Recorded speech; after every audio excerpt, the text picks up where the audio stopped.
بسم اللہ الرحمن الرحیم۔ الحمدللہ آج ہماری تلاوت کا آغاز 13ویں پارے کے دوسرے آدھے افمن یعلم انما انزل الیک من ربک الحق کمن هو اعمی انما یتذکر اولو الالباب۔ اس پارے کے 13ویں پارے کے دوسرے آدھے کے آغاز میں اللہ تعالیٰ نیک بندے عقل مندوں کی خوبیوں کو بیان کر رہے ہیں، ان لوگوں کی خوبیوں کا تذکرہ فرما رہے ہیں جو اللہ کے نزدیک عقل مند ہیں، سمجھدار ہیں، اور جن کا ٹھکانہ جنت ہے، اور جن کے لیے اللہ تعالیٰ جنت میں بڑی بڑی نعمتوں کے وعدے ہیں، ان کی خوبیوں کا تذکرہ فرما رہے ہیں۔ وہ کون سی خوبی ہیں جو اللہ کو پسند ہے، اس کا تذکرہ ہے۔ چنانچہ اللہ فرماتے ہیں یوفون بعہد اللہ، وعدہ خلافی نہیں کرتے بلکہ وعدہ کرنے کے بعد وعدے کو پورا کرتے ہیں، ولا ينقضون المیثاق، وعدے کو توڑتے نہیں ہیں۔ یہ بہت بڑی خوبی ہے۔ حدیث میں جناب نبی کریم صلی اللہ علیہ وسلم نے ارشاد فرمایا، وعدہ کر کے وعدہ توڑنا، وعدہ خلافی کرنا، یہ منافقین کی علامت ہے۔ منافقین کی علامت ہو سکتی ہے، لیکن ایک مسلمان، ایک مومن ایمان والا وعدہ خلاف نہیں ہو سکتا۔ اگلی خوبی اللہ تعالیٰ بیان فرما رہے ہیں یصلون ما امر اللہ بہ ان یوصل، جن رشتے ناطے جوڑنے کا اللہ نے حکم دیا ہے یہ ان کو جوڑتے ہیں، توڑتے نہیں ہیں۔ وہ رشتہ داریاں جو اللہ نے بنائی ہیں، بہن بھائیوں کے رشتے، چاچا ماموں کے رشتے، یہ سارے رشتے اللہ نے بنائے ہیں، اور ان رشتوں کی اللہ کے ہاں بڑی قدر ہے، بڑا مقام ہے۔ حدیث میں جناب نبی کریم صلی اللہ علیہ وسلم ارشاد فرما رہے ہیں کہ اگر تم اپنی زندگی میں برکت چاہتے ہو اور اپنے آپ کو اپنی روزی میں برکت چاہتے ہو اور بری موت سے بچنا چاہتے ہو تو پھر رشتے ناطے جن رشتوں کے اللہ نے جوڑنے کا حکم دیا ہے ان کو جوڑو، ان کو توڑو نہیں۔ معلوم یہ چلا کہ رشتے داریاں جو اللہ نے بنائی ہیں ان کے جوڑنے میں یہ برکت ہے کہ اس کی برکت سے عمر بھی بڑھ جائے گی، انسان کی روزی بھی بڑھ جائے گی، اور بری موت سے، حادثات سے، نقصانات کی موت سے، خطرناک خطرے کی موت سے یہ انسان محفوظ رہے گا۔ آگے اللہ فرما رہے ہیں وَيَخْشَوْنَ رَبَّهُمْ، اگلی خوبی اپنے رب سے ڈرتے ہیں، وَيَخَافُونَ سُوءَ الْحِسَابِ، آخرت کی فکر، آخرت کی پکڑ سے ڈرتے ہیں، عذاب سے ڈرتے ہیں۔ اور آگے اللہ فرما رہے ہیں صَبَرُوا ابْتِغَاءَ وَجْهِ رَبِّهِمْ، اور اللہ کی رضا کے خاطر صبر کرتے ہیں، برداشت کرتے ہیں، مزاج کے خلاف کوئی واقعہ پیش آ جائے صبر کرتے ہیں۔ اگلی خوبی وَأَقَامُوا الصَّلَاةَ، نماز قائم کرتے ہیں، وَأَنفَقُوا مِمَّا رَزَقْنَاهُمْ سِرًّا وَعَلَانِيَةً، اللہ نے جو مال دیا ہے اس میں سے خرچ کرتے ہیں، سرًا چھپ کر بھی کرتے ہیں، علانیہ بھی کرتے ہیں۔ اگلی خوبی وَيَدْرَؤُونَ بِالْحَسَنَةِ السَّيِّئَةَ، اور برائی کا بدلہ اچھائی سے دیتے ہیں۔ یہ بہت بڑی عادت ہے اور بہت بڑی خوبی ہے کہ کوئی کسی کے ساتھ برا کر رہا ہو اور یہ اس کے ساتھ اچھا کر رہا ہو۔ جناب نبی کریم صلی اللہ علیہ وسلم حدیث میں فرماتے ہیں ساری اخلاقی خوبیوں کا مجموعہ اور ساری اچھائیوں کا مجموعہ 3 چیزوں میں ہے۔ وہ کیا ہے؟ سل من قطعک، کہ جو تم سے توڑے تم اس کے ساتھ جوڑو۔ ایک آدمی توڑ رہا ہے، برا کر رہا ہے، رشتے ناطے توڑ رہا ہے، اور یہ جوڑنے کی فکر میں، یہ ملنے کی فکر میں۔ اور دوسری چیز آپ نے فرمائی وَاعْفُ عَمَّنْ ظَلَمَكَ، جو تم پر ظلم کرے تم معاف کرو، وَأَحْسِنْ إِلَىٰ مَنْ أَسَاءَ إِلَيْكَ، جو تمہارے ساتھ برا کرے تم اس کے ساتھ احسان کرو۔ یہ ایسی 3 خوبیاں ہیں کہ آپ صلی اللہ علیہ وسلم فرما رہے ہیں سارے اخلاقوں کا مجموعہ اور ساری خیر و بھلائیوں کے ملنے کا راستہ یہ 3 خوبیاں ہیں۔ جو یہ چاہے کہ وہ اللہ کی نظر میں بھی اچھا ہو اور دنیا اور آخرت کی فلاح اور کامرانی اور کامیابیاں اس کو مل جائیں تو وہ یہ 3 خوبی اپنے اندر پیدا کر دیں۔ اللہ تعالیٰ اسی خوبی کا قرآن میں ذکر فرما رہے ہیں وَيَدْرَؤُونَ بِالْحَسَنَةِ السَّيِّئَةِ، کہ جو اللہ کے نیک بندے ہیں وہ برائی کا بدلہ اچھائی سے دیتے ہیں، یعنی ان کے ساتھ کوئی برا کر رہا ہوتا ہے اور یہ برابر اس کے ساتھ اچھا کر رہے ہوتے ہیں۔ اللہ فرما رہے ہیں یہ وہ لوگ ہیں اولئک لہم عقبی الدار، ان کا ٹھکانہ جنت ہے، جنات عدن یدخلونہا، یہ بھی جنت میں داخل ہوں گے۔ ومن صلح من آبائہم وازواجہم وذریاتہم، اور ان کے گھرانے میں، ان کے بیوی بچوں میں، ان کے والدین میں جو نیک ہوگا وہ بھی ان کے ساتھ جنت میں جائے گا۔ تو ایک نیک آدمی جب وہ جنت میں جاتا ہے تو اس کی نیکی کی برکت سے اس کے گھر والے، اس کی بیوی، اس کے والدین اور اس کی اولاد بھی جنت میں جاتی ہے، جبکہ ان کے اندر بھی نیکی کی صلاحیت ہو، وہ خود بھی نیک ہو۔ یہ نہیں کہ والد نیک ہے بچے بگڑے ہوئے ہیں اور اس فکر میں بچے کے ابا بہت نیک تھے، ابا جنت میں جائیں گے ہمیں بھی گھسیٹ کر جنت میں لے جائیں گے، ایسا نہیں ہے۔ اللہ فرما رہے ہیں ومن صلح من آبائہم وازواجہم، جو بیوی بچوں میں سے، گھر والوں میں سے نیک ہوگا وہ بھی ان کے ساتھ جنت میں جائے گا۔ اور جب یہ جنت میں چلے آئیں گے تو فرشتے ان کو خوشخبریاں سنائیں گے، اور فرشتے جنت میں ان کو کہیں گے سلام علیکم، سلام علیکم، تم پر سلامتی ہو، تم بڑے خوش نصیب ہو، اور تمہیں اللہ نے جنت کا یہ ٹھکانہ اور مقام کیوں دیا؟ اس لیے کہ تم نے دنیا میں صبر کیا، برداشت کی۔ پھر اللہ تعالیٰ اگلی آیتوں میں ان لوگوں کا تذکرہ فرما رہے ہیں جن کے بارے میں اللہ فرما رہے ہیں لہم اللعنہ ولہم سوء الدار، یہ ایسے لوگ ہیں اور ان کی یہ بری عادتیں ایسی ہیں کہ ان بری عادتوں کی وجہ سے اللہ کی ان پر لعنت ہو اور ان کے لیے جہنم جیسا برا ٹھکانہ ہے۔ وہ بری عادتیں کیا ہیں جن پر اللہ کی لعنت ہے اور جن پر جہنم ٹھکانہ ہے؟ وہ ہے ینقضون عہد اللہ من بعد میثاقہ، وعدہ خلافی کرنا، اللہ سے کیے ہوئے وعدوں کو توڑنا، اللہ کے بندوں سے کیے ہوئے وعدوں کو توڑنا، ویقطعون ما امر اللہ بہ ان یوصل، اور اللہ نے جن رشتے ناتوں کو جوڑنے کا حکم دیا یہ توڑتا ہے، یہ رشتہ داریوں کو ختم کرتا ہے، یہ ملنے ملانے کو ختم کرتا ہے، یہ بات بات پر کہتا ہے کہ ہمارا ملنا ملانا ختم، نہ ہم خوشی میں جمع ہوں گے نہ غم میں جمع ہوں گے۔ وَيُفْسِدُونَ فِي الْأَرْضِ، اور اللہ فرما رہے ہیں تیسری بری عادت، زمین میں فساد کرتے ہیں، لوگوں کے مال کو، جان کو، زندگیوں کو، عزتوں کو نقصان پہنچانے والے لوگ، یہ اللہ فرما رہے ہیں لَهُمُ اللَّعْنَةُ، ان پر لعنت ہے، وَلَهُمْ سُوءُ الدَّارِ، اور ان کے لیے برا ٹھکانہ ہے۔ تو یہ جو آیتیں ہیں، ان آیتوں میں اللہ تعالیٰ نے اچھی خوبیوں کو بھی ذکر فرما کر ہمیں سبق دیا، ہمیں تنبیہ کی کہ اپنے اندر یہ اچھی عادت پیدا کرو، اور بری عادتوں کا اللہ تعالیٰ نے ذکر فرما کر یہ ہمیں تنبیہ کی کہ ان بری عادتوں سے بچو۔ اگلی آیت میں اللہ فرما رہے ہیں یبسط الرزق لمن یشاء ویقدر، اللہ ہے، اللہ غنی ہے، اللہ قادر و مطلق ہے، وہ جس کو چاہے تھوڑا رزق دیتا ہے اور جس کو چاہے بہت زیادہ دیتا ہے۔ اللہ کے علم میں کس کو کتنا دینا ہے۔ بہت سارے لوگ بہت زیادہ محنت کرتے ہیں، تھوڑی سی روزی لے کر آتے ہیں، اور بہت سارے لوگ تھوڑی سی محنت کرتے ہیں، بہت زیادہ روزی لے کر آتے ہیں۔ تو روزی کا معاملہ اللہ کے ہاتھ میں ہے، لیکن اس میں اتنی بات ضرور ہے کہ روزی کی آسانیاں نیکی کی برکت سے ہوتی ہیں، کہ بس اوقات متقی آدمی کو اللہ تعالیٰ روزی بہت آسانی سے عطا فرما دیتے ہیں، اور گنہگار آدمی کو بہت زیادہ مشقت اور تکلیفیں اٹھانے کے بعد روزی ملتی ہے۔ اور حدیث میں آیا ہے کہ گناہوں کی وجہ سے انسان روزی سے محروم بھی ہو جاتا ہے، گناہوں کی وجہ سے عمر کی برکت گھٹ جاتی ہے، یعنی زندگی کی برکت گھٹ جاتی ہے، عمر گھٹ جاتی ہے، گناہوں کی برکت سے روزی گھٹ جاتی ہے۔ یہ گناہ کی ایسی نحوست ہے کہ جس سے انسان کی زندگی سے بھی برکت نکلی، روزی سے بھی برکت نکلی۔ آگے اللہ تعالیٰ فرما رہے ہیں اگلی آیتوں میں الذین آمنوا وتطمئن قلوبهم بذکر اللہ، ایمان والوں کو سمجھانے کے اے ایمان والو، اگر تم دلوں کا اطمینان اور سکون چاہتے ہو تو وہ اللہ کے ذکر سے ہی ملے گا۔ الا بذکر اللہ تطمئن القلوب، سن لو غور سے کہ دلوں کا اطمینان اور سکون وہ اللہ کے ذکر سے ہی ملنا ہے۔ اللہ نے بتا دیا ہمیں، ہم سمجھتے ہیں، ہم آج کا مسلمان بھی کہتا ہے دنیا، مال، دولت، عہدہ، منصب، یہ ساری چیزیں ہم جمع کریں گے تو زندگی میں سکون آئے گا، اور اس دھوکے میں ہم پڑے ہوئے کہ ساری چیزیں جمع کر لیں گے سکون آ جائے گا، لیکن دیکھتے ہی ہیں کہ ساری چیزوں کے ہونے کے باوجود بھی زندگی میں سکون نہیں، چین نہیں، راتوں کو نیند نہیں، آدمی پریشان، بے چین، پریشانیوں میں رہتا ہے۔ وجہ اس کی ہے کہ ہم اللہ کے دیے ہوئے سبق کو بھول چکے ہیں۔ اللہ فرما رہے ہیں الا بذکر اللہ تطمئن القلوب، نہ دولت میں چین ہے، نہ مال میں چین ہے، نہ گھروں میں چین ہے، نہ جائیدادوں میں چین ہے، چین اور سکون اللہ فرما رہے ہیں سن لو، اچھی طریقے سے سن لو کہ دلوں کا اطمینان اور سکون وہ اللہ تعالیٰ کے ذکر میں ہے۔ اللہ کا ذکر جس قدر جتنا زیادہ ہم کریں گے اتنا ہی ہماری زندگیوں میں سکون آئے گا، چین آئے گا۔ آگے اللہ تعالیٰ فرما رہے ہیں یمحو اللہ ما یشاء ویثبت وعندہ ام الکتاب، کہ اللہ تعالیٰ جس چیز کو چاہتے ہیں ثابت رکھتے ہیں اور جس چیز کو چاہتے ہیں مٹا دیتے ہیں۔ اس آیت میں تقدیر کے مسئلے کو بیان فرمایا ہے کہ تقدیر وہ جو اللہ نے لکھ دی ہے ہر انسان کے بارے میں، کہ کس کو کتنی روزی ملنی ہے، کس کے ساتھ کیا معاملات اور مسائل پیش آنے ہیں، لیکن تقدیر جس لوح محفوظ میں لکھی ہے اس کی طرف اللہ تعالیٰ روزانہ متوجہ ہوتے ہیں اور بہت ساری چیزوں کو تبدیل کر دیتے ہیں۔ یہی وجہ ہے کہ حدیث میں آتا ہے کہ تقدیر کو اگر کوئی چیز تبدیل کرنے والی ہے تو وہ دعا ہے، کہ دعا سے انسان کی تقدیر بدل جایا کرتی ہے۔ تو تقدیر کا ایک بہت بڑا حصہ وہ ہے جس کو اللہ تعالیٰ بدل دیا کرتے ہیں۔ انسان جب دعائیں کرتا ہے یا اللہ کے راستے میں صدقہ کرتا ہے یا کوئی بھی خیر کا کام کرتا ہے تو اللہ تعالیٰ اس کی تقدیر میں اگر کوئی مصیبت اس تک آ رہی ہوتی ہے اس سے بچا لیتے ہیں۔ آگے سورہ ابراہیم شروع ہو رہی ہے۔ اس سورت کے آغاز میں اللہ تعالیٰ نے ہدایت کا تذکرہ فرمایا ہے، کتاب انزلناہ الیک لتخرج الناس، کہ ہم نے یہ جو قرآن کریم اتارا ہے اس قرآن کے ذریعے ہم لوگوں کو ہدایت دیتے ہیں اور گمراہیوں کے راستوں سے نکال کر نور کی طرف، ہدایت کی طرف لے کر آتے ہیں۔ لیکن کن لوگوں کو ہدایت ملتی ہے؟ جو ایمان والے ہیں، اور جو کافر ہیں یستحبون الحیات الدنیا علی الآخرہ ویصدون عن سبیل اللہ، وہ ہدایت سے محروم رہتے ہیں۔ آگے اللہ تعالیٰ حضرت موسیٰ علیہ السلام کا تذکرہ فرما رہے ہیں، وَإِذْ قَالَ مُوسَىٰ لِقَوْمِهِ اذْكُرُوا نِعْمَةَ اللَّهِ عَلَيْكُمْ، حضرت موسیٰ علیہ السلام بنی اسرائیلیوں کو سمجھا رہے ہیں کہ اللہ کی نعمتوں کو یاد کرو۔ کیا نعمتیں؟ اذ انجاکم من آل فرعون، کہ جب اللہ تعالیٰ نے تمہیں فرعونیوں سے نجات دی تھی، اور وہ فرعون تم پر کس قدر ظلم کرتا تھا، تمہارے بچوں کو ذبح کر دیا کرتا تھا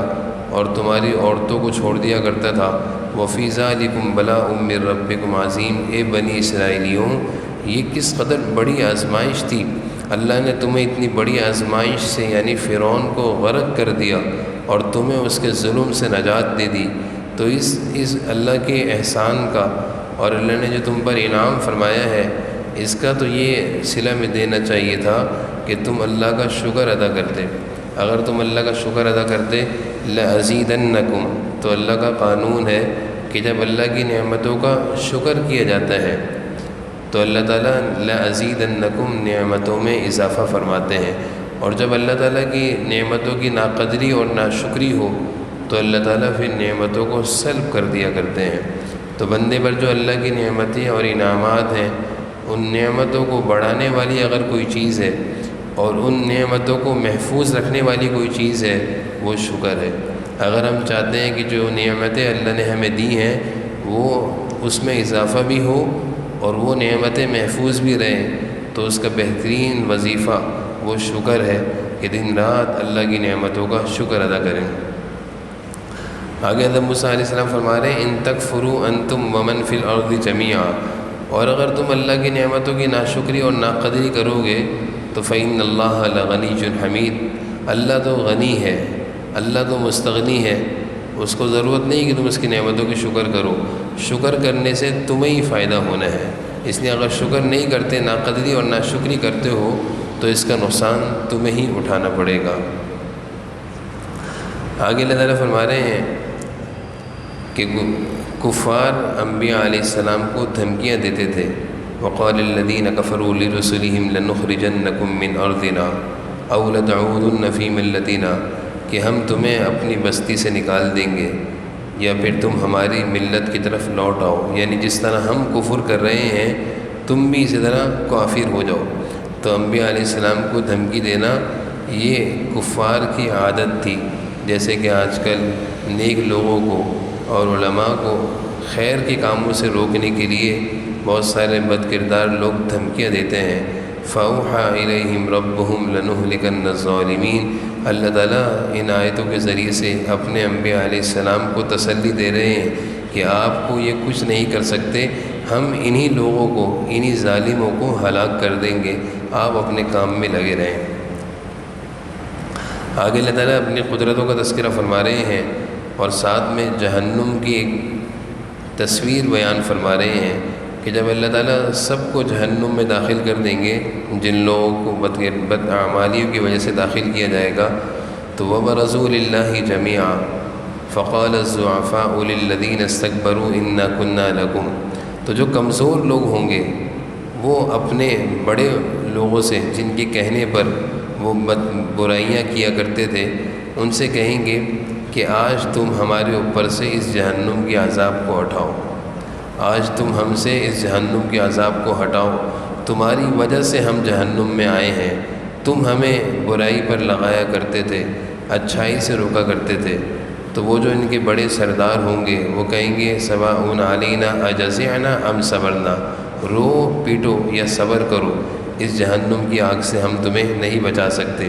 پھر یہ لوگ شیطان کے پاس جائیں گے جہنم میں، اور شیطان بھی جہنم میں جل رہا ہوگا، اور شیطان کو جا کر یہ سارے لوگ پکڑیں گے اور کہیں گے ان اللہ وعدکم وعد الحق ووعدتکم فاخلفتکم، اے شیطان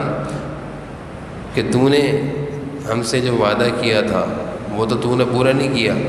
اور اللہ کا تو وعدہ تھا کہ اگر تم میری بات نہیں مانو گے تو تم جہنم میں جلو گے، اور تیری وجہ سے آج ہم پریشان ہو رہے ہیں۔ شیطان کہے گا ما کان لی علیکم من سلطان الا ان دعوتکم فاستجبتم لی، میں نے تمہیں کوئی زبردستی دنیا میں کسی برائی میں تھوڑی لگایا تھا، ان دعوتکم میں تو صرف تمہیں برائی کی طرف بلاتا تھا، فاستجبتم لی تم میری بات مان لیا کرتے تھے، فلا تلومونی ولوموا انفسکم، شیطان کہے گا کہ مجھے ملامت مت کرو، اپنے آپ کو ملامت کرو، ما انا بمصرخکم وما انتم بمصرخی، کوئی کسی کی مدد آج نہیں کر سکتا۔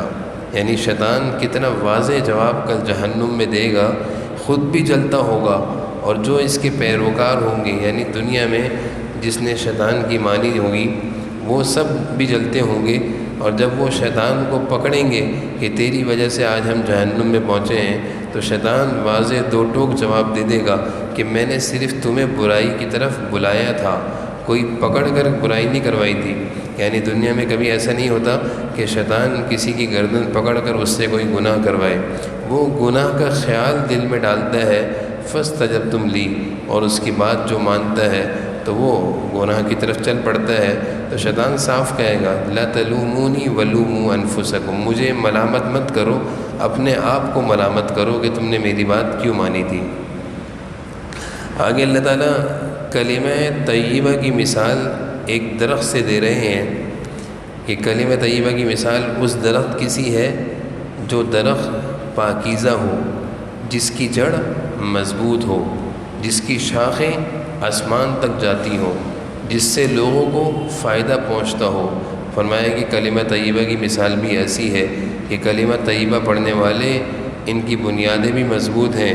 اور ان کا ٹھکانہ اور ان کا انجام بھی بہت اچھا ہے آسمانوں پر، یعنی جنت ان کے بدلے میں ہے۔ اور پھر آگے اللہ تعالیٰ نے کلمہ خبیثہ کی مثال دی ہے،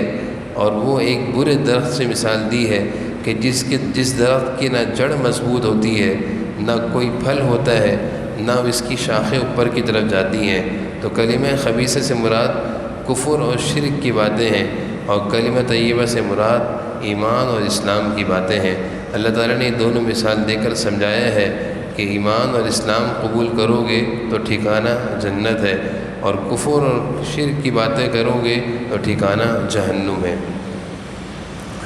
آگے اللہ تعالیٰ نے اپنے نیک بندوں کی خوبیوں کو اور مزید ذکر فرمایا ہے۔ قل لعبادی الذین آمنوا یقیموا الصلاۃ، اللہ فرما رہے ہیں کہ میرے نیک بندوں سے کہہ دو، ایمان والوں سے کہہ دو، یقیموا الصلاۃ، نماز قائم کریں، وینفقوا مما رزقناہم سرا، اور اس دن کے آنے سے پہلے پہلے اپنے مال میں سے خوب خرچ کریں، کہ جس دن مال خرچ کرنا کوئی چاہے گا بھی تو خرچ نہیں کر سکے گا، جس دن کوئی خرید و فروخت نہیں ہوگی، جس دن کسی کی دوستی کام نہیں آئے گی۔ اللہ تعالیٰ حضور صلی اللہ علیہ وسلم کے ذریعے سے ایمان والے بندوں کو یہ پیغام دے رہے ہیں کہ اس دن کے آنے سے پہلے پہلے نمازیں بھی اچھی طرح پڑھو، اور اللہ کے راستے میں بھی خوب خرچ کرو، اور جو نیکی کرنی ہے، جو بھی نیک عمل کرنا ہے سو آج کر لو، کل قیامت کے دن موقع نہیں ملے گا۔ پھر آگے اللہ فرما رہے ہیں وَإِن تَعُدُّوا نِعْمَةَ اللَّهِ لَا تُحْصُوهَا، اللہ کی نعمتوں کو اگر تم شمار کرنا چاہو تو شمار نہیں کر سکتے۔ إِنَّ الْإِنسَانَ لَظَلُومٌ كَفَّارٌ، لیکن انسان بڑا ناقدر اور ناشکر ہے۔ آگے اللہ تعالیٰ حضرت ابراہیم علیہ السلام کا تذکرہ فرما رہے ہیں اور ان کی دعاؤں کا ذکر فرما رہے ہیں۔ حضرت ابراہیم علیہ السلام نے جب اپنی بیوی حضرت ہاجرہ اور اپنے بیٹے حضرت اسماعیل کو اللہ تعالیٰ کے کہنے پر مکہ کی ویران زمین، یعنی مکہ جب کہ وہاں پہ کوئی آبادی نہیں تھی اور ایک ویران جگہ تھی، پہاڑ تھے اور کوئی وہاں نہیں رہتا تھا، اس موقع پر وہاں پہ اللہ کے حکم سے چھوڑا تھا، اور اللہ تعالیٰ نے حضرت ابراہیم علیہ السلام کو حکم دیا تھا کہ یہاں پہ آپ اپنی بیوی اور اپنے بیٹے حضرت اسماعیل کو چھوڑ دیں۔ تو جس وقت حضرت ابراہیم علیہ السلام حضرت اسماعیل کو، جو کہ چھوٹے تھے، اور اپنی بیوی حضرت ہاجرہ کو چھوڑ کر جا رہے تھے، اس وقت حضرت ابراہیم علیہ السلام نے دو دعائیں کی تھیں، اور وہ دو دعائیں کیا تھیں؟ پہلی دعا یہ تھی کہ ربنا لیقیموا الصلاۃ فاجعل افئدۃ من الناس تہوی الیہم وارزقہم من الثمرات، اے اللہ ایک تو میری اولاد کو نیک بنانا، نمازی بنانا، اور دوسرا اے اللہ ان کی معیشت کا مسئلہ، ان کے کھانے پینے کا مسئلہ حل کر دینا۔ آگے اور بھی بہت ساری دعائیں ہیں، رب اجعلنی مقیم الصلاۃ ومن ذریتی ربنا وتقبل دعا ربنا اغفر لی ولوالدی، یہ ساری حضرت ابراہیم علیہ السلام کی وہ دعائیں ہیں کہ جس وقت حضرت ابراہیم علیہ السلام حضرت اسماعیل اور اپنی اہلیہ حضرت ہاجرہ کو بیت اللہ کی زمین پر چھوڑ کر جا رہے تھے تو دعائیں دے رہے تھے۔ ان سے یہاں سے معلوم چلتا ہے کہ اپنی اولاد کے لیے جب ہم دعائیں کریں تو سب سے پہلے تو ان کی نیکی اور تقوی اور عبادت کے لیے دعا کریں کہ اللہ تعالیٰ ان کو نیک بنائے، عبادت گزار بنائے، اور اس کے بعد ان کی دنیا کی ضروریات کی بھی دعائیں کرنی قرآن سے اور انبیاء علیہ السلام کی دعاؤں سے ثابت ہے۔ دونوں طرح کی دعائیں کرنی چاہیے۔ ہم اپنی اولاد کے لیے دنیا کی تو بہت دعائیں کرتے ہیں، اور دنیا کی فکر بھی کرتے ہیں، لیکن ان کی دین کے لیے نہ دعا کرتے ہیں نہ فکر کرتے ہیں۔ آگے اللہ تعالیٰ فرما رہے ہیں وَلَا تَحْسَبَنَّ اللَّهَ غَافِلًا عَمَّا يَعْمَلُ الظَّالِمُونَ انما یؤخرهم، ظالم لوگوں کا اللہ تعالیٰ تذکرہ فرما رہے ہیں کہ یہ ظالم لوگ کل قیامت کے دن جب یہ انجام دیکھیں گے کہ اس قدر خطرناک انجام، تو اس وقت یہ تمنا کریں گے ظالم لوگ، کیا تمنا کریں گے؟ ربنا اخرنا الی اجل قریب نجب دعوتک ونتبع الرسل، اے اللہ ایک موقع دے دیں، ہمیں دنیا میں جانے کا ایک موقع دے دیں، تھوڑی سی مہلت دے دیں، اب ہم دنیا میں جائیں گے اور ہم اب آپ کے انبیاء اور نبیوں کی دعوت کو قبول کریں گے، ان کی بات مانیں گے، اور اولم تکونوا اقسمتم من قبل ما لکم من زوال، اور یہ چیزیں وہ قسمیں کھا کھا کر کہیں گے۔ یعنی ایک ظالم دنیا میں تو بات ماننے سے انکار کرتا تھا، لیکن جب کل قیامت کے دن انجام دیکھ لے گا، اس وقت ہر انسان یہ موقع، یہ تمنا کرے گا کاش کہ مجھے تھوڑی سی مہلت مل جائے اور دنیا میں جانے کا تھوڑا سا موقع مل جائے، اور اب میں دنیا میں جا کر بہت زیادہ نیکیاں کروں گا۔ آگے اللہ تعالیٰ مجرمین کا ذکر فرما رہے ہیں وَتَرَى الْمُجْرِمِينَ يَوْمَئِذٍ مُقَرَّنِينَ فِي الْأَصْفَادِ، مجرم لوگ جہنم میں زنجیروں میں جکڑے ہوئے ہوں گے، اور یہ سب کچھ ان کو ان کی بدعمالیوں کا بدلہ ہوگا۔ 14ویں پارے کے آغاز میں اللہ تعالیٰ ربما یود الذین کفروا لو کانوا مسلمین، دوبارہ مجرمین لوگوں کا تذکرہ فرما رہے ہیں کہ جو ایمان سے محروم رہے، قیامت کے دن جب وہ قیامت کا منظر دیکھیں گے اور انجام دیکھیں گے تو اس وقت تمنا کریں گے لو کانوا مسلمین، کاش کہ ہم ایمان قبول کر لیتے، کاش کہ ہم ایمان قبول کر لیتے تو آج ہم بھی ایمان والوں کی طرح جنت میں جاتے۔ آگے اللہ تعالیٰ فرما رہے ہیں انا نحن نزلنا الذکر وانا لہ لحافظون، اس قرآن کی ہم نے ہی اس قرآن کو آسمانوں سے اتارا ہے اور ہم ہی اس کی حفاظت کریں گے۔ قرآن کی حفاظت کا اللہ نے وعدہ لیا ہے، اور اللہ تعالیٰ نے اس کی حفاظت کے لیے آسمانوں سے کوئی فرشتوں کی جماعت نہیں اتاری، بلکہ اللہ تعالیٰ نے اس کی حفاظت کے لیے معصوم سے بچوں کے سینوں کو قبول کیا ہے کہ ایک معصوم سا بچہ جو اپنی مادری زبان بھی صحیح سے نہیں بول سکتا اور اپنی مادری زبان کو صحیح سے پڑھ بھی نہیں سکتا، لیکن قرآن کریم کا معجزہ ہے کہ وہ قرآن کے 30 پارے اپنے سینے میں محفوظ کر لیتا ہے۔ خوش نصیب ہیں وہ والدین جن کی اولادیں حافظ قرآن بن کر اللہ کے کلام کے محافظ بنتی ہیں، اور اللہ تعالیٰ ان کو اپنے کلام کی حفاظت کے لیے ان کے سینوں کو قبول کرتا ہے کہ اللہ نے فرمایا وَإِنَّا لَهُ لَحَافِظُونَ، اس قرآن کی حفاظت بھی ہم ہی کریں گے۔ حضرت مفتی تقی عثمانی صاحب دامت برکاتہم فرماتے ہیں کہ اپنے بچوں کو بچپن میں سب سے پہلے قرآن کی تعلیم دلوا دو، اور قرآن کے الفاظ ان کے دل و دماغ میں سینے میں نقش کر دو۔ یہ چیز جب نقش ہو جائے گی پھر ساری دنیا کی تعلیم ان کو دلواتے رہو۔ قرآن کی تعلیم جب پہلے دل میں اتر جائے گی تو یہ گمراہیوں سے محفوظ رہیں گے۔ آج ہوتا یہ ہے کہ ہم دنیا کی تعلیم پہلے دلواتے ہیں اور دینی تعلیم دلواتے نہیں ہیں، اگر دلواتے بھی ہیں تو سرسری دلواتے ہیں، جس کا نقصان یہ ہوتا ہے کہ بچوں کے ایمان محفوظ نہیں رہتا۔ ایمان محفوظ رہنے کے لیے ضروری ہے کہ پہلے ہم ان کے سینوں میں قرآن کریم کی تعلیم کو اتاریں۔ آگے اللہ تعالیٰ انسان کی تخلیق کا ذکر فرما رہے ہیں کہ اللہ تعالیٰ نے اس انسان کو کس طرح پیدا فرمایا ہے، اور ایک گارے سے مٹی سے پیدا فرمایا ہے، اس کا تذکرہ ہے۔ اور اس کی پیدائش کے بعد اللہ تعالیٰ نے فرشتوں کو، جس میں شیطان بھی شامل تھا، سجدے کا حکم دیا۔ فرشتوں نے سجدہ کر لیا، شیطان نے سجدہ کرنے سے انکار کر دیا۔ اللہ تعالیٰ نے اس کو ملعون کہہ کر زمینوں پر پھینک دیا، اور شیطان نے اللہ سے اترتے وقت مہلت مانگی، اور اللہ سے اسی وقت شیطان کہہ کر آیا تھا رب بما اغویتنی لأزینن لہم فی الارض ولأغوینہم اجمعین، میں آپ کے بندوں کو ضرور گمراہ کروں گا، اور گمراہ کس طرح کروں گا کہ دنیا کی چیزیں مزین کر کر کے ان کو دکھاؤں گا۔ دنیا کی دولت، مال، حضور صلی اللہ علیہ وسلم نے ارشاد فرمایا کہ میری امت کا فتنہ یہ مال ہے، اور شیطان بھی کہہ رہا ہے اللہ تعالیٰ سے لَأُزَيِّنَنَّ لَهُمْ فِي الْأَرْضِ، میں دنیا کی چیزیں خوبصورت کر کے اس کو دکھاؤں گا اور آپ کے بندوں کو میں گمراہ کروں گا۔ اللہ تعالیٰ نے فرمایا الا عبادک منہم المخلصین، تو گمراہ کرے گا لیکن میرے نیک بندے جو ہوں گے، میرے مخلص بندے جو ہوں گے، ان پر تیرا زور نہیں چلے گا۔ ان عبادی لیس لک علیہم سلطان، میرے نیک بندوں پر تیرا زور نہیں چلے گا، اور جو تیری بات مانیں گے ان جہنم لموعدہم اجمعین، میں تجھ سے اور تیری پیروی کرنے والوں سے جہنم کو بھر دوں گا۔ اللہ تعالیٰ نے یہ اعلان فرما دیا۔ پھر آگے حضرت ابراہیم علیہ السلام کا تذکرہ ہے کہ جو وہ فرشتے آئے تھے اور انہوں نے آ کر حضرت ابراہیم علیہ السلام کو بیٹے کی بشارت دی۔ حضرت ابراہیم علیہ السلام کہنے لگے میرا بیٹا کیسے ہوگا؟ تو فرشتوں نے اس وقت ایک بات کہی تھی، لا توجل، لا توجل، آپ نا امید مت ہو، انا نبشرک بغلام علیم، اللہ آپ کو بیٹا دیں گے۔ یہاں سے یہ معلوم چلا فرشتوں نے جو بات کہی تھی حضرت ابراہیم علیہ السلام سے کہ کبھی بھی اللہ تعالیٰ کی رحمت سے مایوس اور نا امید نہیں ہونا چاہیے۔ اللہ تعالیٰ سے ہونے کا پورا یقین رکھ کر جب کسی چیز کی دعا مانگی جاتی ہے تو وہ دعا ضرور قبول ہوتی ہے، اور جب پھسے ارادوں کے ساتھ اور کمزور یقین کے ساتھ یہ سوچتے ہوئے جب دعا مانگتے ہیں کہ پتہ نہیں دعا قبول ہوگی نہیں ہوگی، تو حدیث ہے، حدیث قدسی، اللہ تعالیٰ فرماتے ہیں انا عند عبد ظنی، میں بندے کے گمان کے مطابق فیصلہ کرتا ہوں۔ اگر اس کا گمان کمزور ہوتا ہے تو پھر دعا کے قبولیت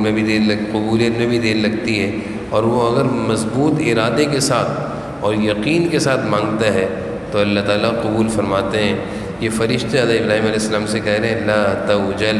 آپ مایوس اور نا امید نہ ہوں۔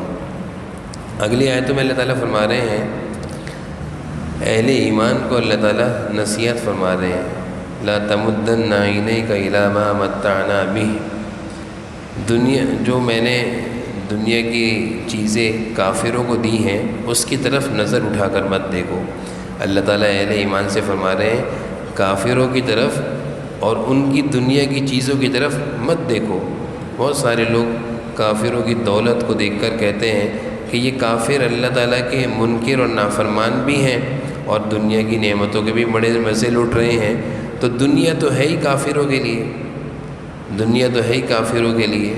مسلمانوں کے لیے تو جنت ہے۔ دنیا کی زندگی 60 اور 70 سالہ ہے، گزر جاتی ہے جیسے تیسے، لیکن اصل زندگی جو ہمیشہ کی ہے اس زندگی کی فکر کرنی چاہیے۔ تو اللہ تعالیٰ خود فرما رہے ہیں کہ ان کافروں کی